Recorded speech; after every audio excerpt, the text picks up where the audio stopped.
اسمع. إن الساعة لآتية فاصفح الصفح الجميل.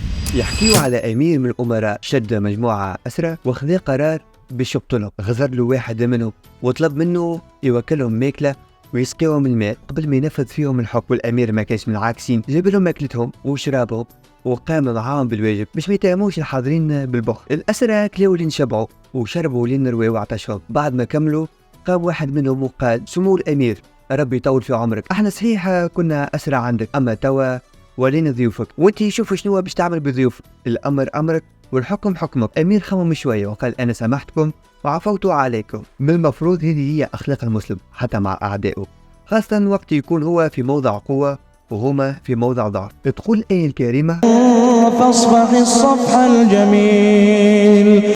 وتقول آية أخرى: فاعفوا واصفحوا حتى يأتي الله بأمره إن الله على كل شيء قدير. وفما آية ثالثة تقول: خذ العفو وأمر بالعرف وأعرض عن الجاهلين.